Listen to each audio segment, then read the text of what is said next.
Halo sahabat nonton, siapa nih yang penasaran dengan kelanjutan cerita di drama Red Swan? Yuk kita mulai jalur cerita kelanjutan episode 6 ya. Doyun sekuat tenaga menghindari serangan drone bom itu. Tapi ada satu drone yang berhasil masuk ke bawah mobil, yang menyebabkan mobil terbakar. Dalang dibalik serangan itu ternyata adalah sesama petugas keamanan, Kewan yang bernama Lee Jin.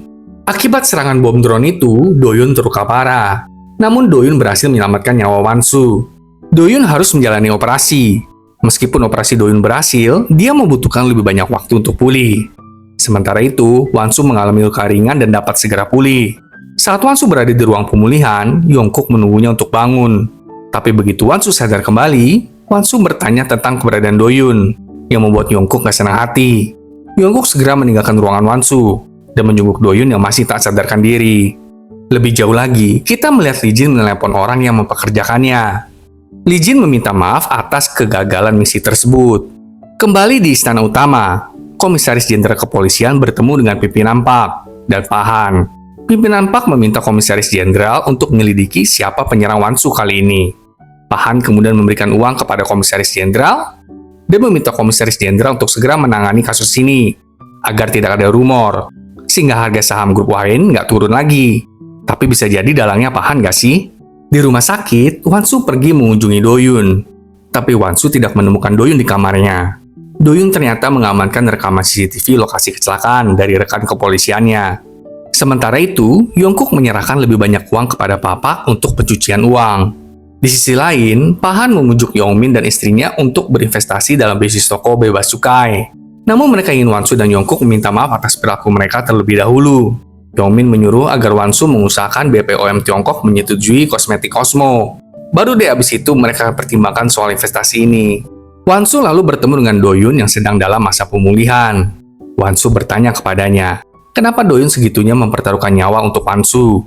Doyun menegaskan kalau dirinya hanya mengikuti kata hatinya. Wansu merasa tidak berdaya, tapi dia menjelaskan kalau dirinya sekarang sepenuhnya mempercayai Doyun. Keduanya pun berpegangan tangan dan berpelukan dengan penuh emosi. Ini secara nggak langsung mengungkapkan perasaan mereka satu sama lain nggak sih? Keesokan harinya, Wansu menemui Tera dan Ibu Tera yang kebetulan sedang berkunjung. Wansu kemudian memperingatkan Tera dan ibunya untuk menarik diri dari investasi bisnis bebas cukai. Atau Wansu akan mengusir Tera dan mengambil putranya. Di Yayasan Now, Wansu meminta kakaknya untuk memberikan kepada Wansu buku besar yayasan yang dipegang oleh Pahan.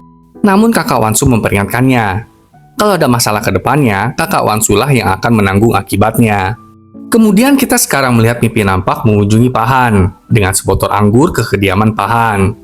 Pahan menyambut pimpinan Park masuk dan menutup tirai rumahnya, dengan Yongkook yang menyaksikan interaksi mereka dari luar. Kemudian kita dibawa ke kilas balik ketika Yongkook muda melihat ibunya dan Pahan berselingkuh. Pimpinan Park mengungkapkan kalau ketua ayah Yongkook yang sekarang sudah meninggal, sudah tahu kok tentang perselingkuhan mereka. Hal ini membuat Yongkook muda menangis. Wah, memang gila ya ini pimpinan Park. Di markas keamanan, Doyun akhirnya sudah kembali nih sahabat tonton. Papa langsung menemuinya. Mereka berbicara tentang pembunuhan bayaran geng 8 Star. Doyun mengungkapkan kalau pembunuh bayaran itu mempunyai ciri yang khas dalam menggunakan pisaunya. Papak juga memberitahu Doyun kalau kemarin dia baru aja menyerahkan uang kepada geng 8 Star. Doyun berpendapat kalau Yongkook lah orang yang ada di balik kematian ketua dan serangan Wansu. Namun Papak tidak menganggap Yongkook sebagai tersangka. Doyun kemudian memaksa Papak untuk mengungkapkan detail tentang bisnis pencucian uang Yongkook di 8 Star. Malam harinya, Wansu pergi menemui Doyun dan memintanya untuk membawakan buku besar yayasan yang dipegang oleh Pahan. Keesokan harinya, Doyun kemudian menyusun rencana untuk memasuki kediaman Pahan.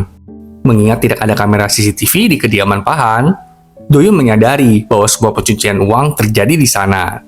Doyun bahkan memasukkan sidik jari Pahan agar dapat masuk ke kediamannya. Tapi petugas keamanan Lee Jin yang sebelumnya telah menyerang Wansu melihat aksi Doyun. Lee Jin pun memberitahu Pahan tentang apa yang telah dilihatnya. Saat Pahan kembali ke kediamannya, Doyun sudah berhasil mengambil buku besar yayasan. Doyun kemudian segera menuju ke Yayasan Now. Pahan menyadari kalau Doyun telah mengambil buku besar yayasan dan memberitahu pimpinan Park. Doyun kemudian membawa buku besar yayasan ke Wansu. Tapi Doyun menyarankan agar dirinya saja yang menyimpan buku besar itu. Namun tepat saat Doyun hendak pergi, jaksa penuntut mendatangi mereka dengan surat perintah penggeledahan dan penyitaan. Bahkan jaksa menangkap kakak Wansu dengan tuduhan penggelapan dana Yayasan Now. Gak apa-apa deh, biasanya jagoan kalah duluan di awal kan. Kita nantikan kelanjutannya minggu depan ya sahabat nonton. Sampai jumpa.